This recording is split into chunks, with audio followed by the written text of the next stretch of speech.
welcome back to Holy Yoga with Katie. I am Katie, and today we are going to be talking about bracing your core.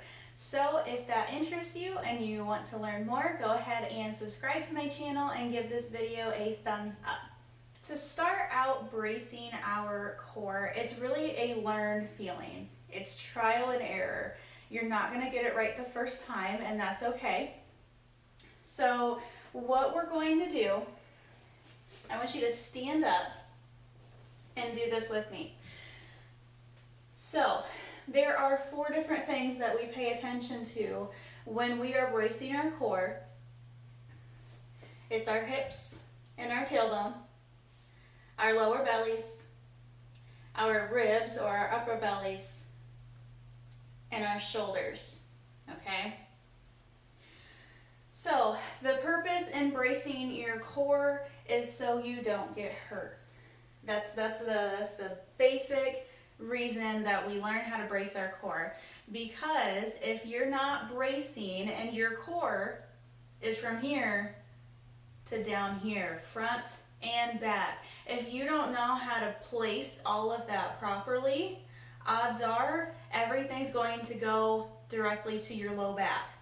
And when you take everything that this front and back is supposed to be doing in your body and you put it all on this little bit right down here, that's when you get injured. That's when you get hurt. Because it's not made to take all the weight. Everything else needs to help it. So, what we are going to do, we're going to stand up. We're going to root down through the 4 corners of both feet, and our feet are right up underneath our hips, so straight lines down. And what I want you to do is take one of your hands and put your thumb in your belly button, okay? So, my fingertips are facing down, my thumb is in my belly button. I'm going to take my other hand and put it on that small little curve on my back, okay? So what I want you to do from here is stand up tall. And we're going to tilt our pelvis forward. Okay, so we might go from this big arch back here in our backs. I want you to tilt your pelvis forward, and you should feel your lower back go down towards the floor, so your tailbone softens. Okay, that's what we mean when we say that. Soften your tailbone towards the floor. And through that, you should start to feel those low belly muscles turn on where your thumb is, okay? So that's the first step, and that might take you a few times to feel. So going from natural, tucking the pelvis. So everything on the front turns on. Pressure is taken off the low back because the tailbone's down and your buns are squeezing now. So your buns and your low belly are turned on. Also, fun fact, they're all connected. Your low belly muscles and your buns, they're connected throughout your pelvic floor. So if you activate one, it's a lot easier to activate the other, okay? So when I say squeeze your buns and squeeze your belly, that's what I mean. Brace your core. So that's our first part, right down here. Secondly, we're going to just jump up to our shoulders, okay? So shoulders, a lot of times we like to stand like this.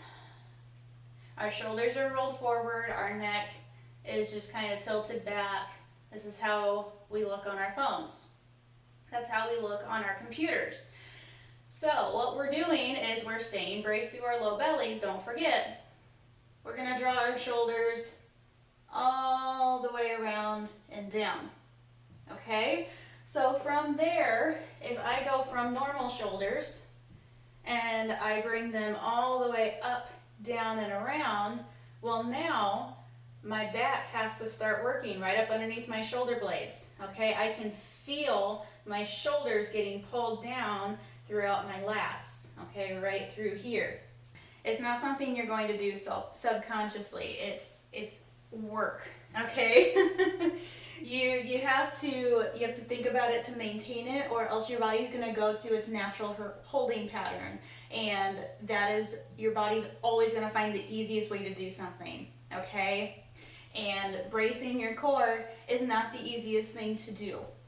That's why we're learning about it, how to do it properly. But it's not something that's just gonna come naturally right away, okay? It's learned, it is felt. So, we're gonna go through our checkpoints.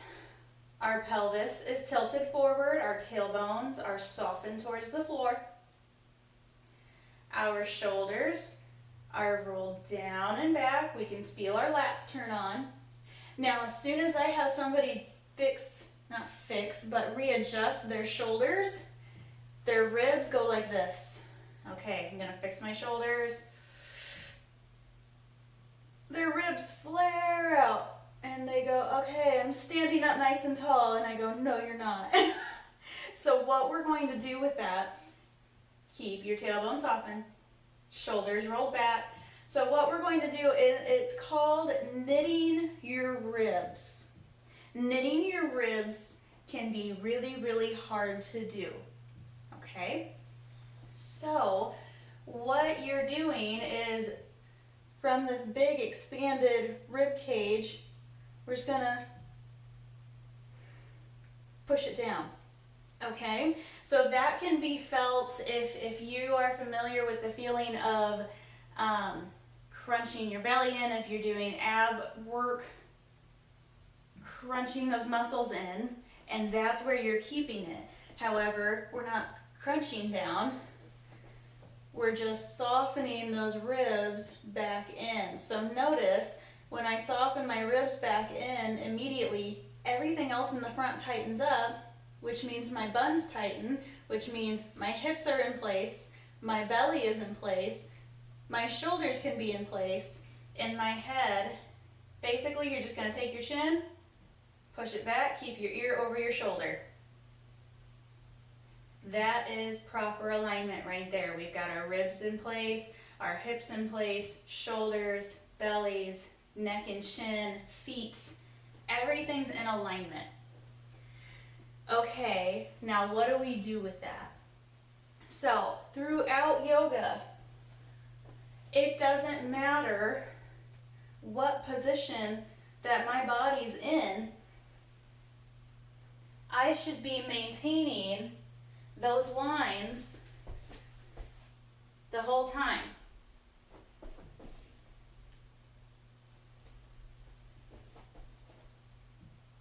Okay? Throughout yoga, it's really, really easy to get into the mindset or the thought process that I need to stretch as far as I can. I need to get into the hardest positions that I physically can make my body do. Okay? That is not the intent of yoga. That is comparing yourself to somebody else's practice, and that's not what we do. Okay? Your practice is going to be unique to your body. Okay? So what that means is, if you can do something while maintaining your proper alignment, then do it. But if you go into a motion and it causes you pain, if it causes you pain, stop. But also, if you lose that alignment throughout any part of your body, you need to stop and you need to pull back a little bit, okay? Because that means that that modification of that pose is not for you yet. It doesn't mean it'll always be off the table. That just means it's not there yet, okay? I'm gonna show you one more thing that can help with the pelvis tilt, because oftentimes that's the hardest part, especially for women, and especially for women that have had babies. So, I'm gonna lay down on your mat.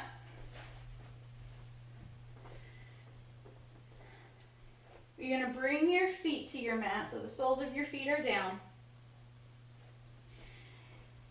And I'm going to keep my arms up here so you can see my mid-body, so my ribs and my belly. So when I lay down, I have a natural arch behind my back. Okay, that's normal. It's supposed to be there. But when I go into any kind of core exercise, and I keep that natural arch in my back, so let's say I'm going to do a leg lift, that's going to start to hurt that lower part of my back because my back is doing too much work that another muscle should be taking. So what you need to do is the same thing that we did when we were standing, but it can be easier to feel when you're on the floor. So what we're doing, we're taking that natural arch, right? And we're just going to soften that natural arch towards the floor. Okay, so we go from natural, soften. So if you notice my hips go from pointed towards the floor, and then I soften, and my hips then start pointing upwards. Now, I want you to not push and smash your lower back into your mat because you can overcorrect this, okay? I do not want you to push the lower back into the ground. You can have a small little arch in your back. That's okay as long as it doesn't bother you. But I want you to focus on slight contact with your mat. Okay, so I don't want you completely off in your natural position, but I don't want you completely curled down to where your buns start to lift up off the floor. That's not what I want. You're just going to go from natural, just like we did when we were standing, and you're going to soften your tailbone down. I have contact with my mat down now in my low back. So what that does is that allows my belly muscles, because right now in my natural, my belly muscles are stretched out. Okay, they really don't have to work right now. So how to properly engage them, soften the tailbone, that allows the belly muscles to start to clench inward. Okay, that allows them to contract so they can turn on and start pulling some of my weight when I go into my core exercises. Okay? So, something to practice. It is very, very much a learned feeling. I do not expect anyone to get this off right off the bat. If you do, that's awesome. You've probably been working out for a while. But if you're new coming in, just practice. Okay, just practice the hip tilt on the floor. That one's going to save you so much in both your yoga and in your weight training. Okay, so just practice that hip tilt when you're first starting out, and then start going through all your checkpoints from crown to toe. Okay, so I hope that was informative. I hope that was helpful for you to know that you're keeping your alignment in your practice, or maybe you need to practice keeping your alignment throughout your practice in yoga, and it's very, very important in weight training as well. So I hope you found it helpful. Please remember to subscribe and to like the video, give it a thumbs up, and I will see you next time. So remember, be kind, show love, and give grace. Bye-bye.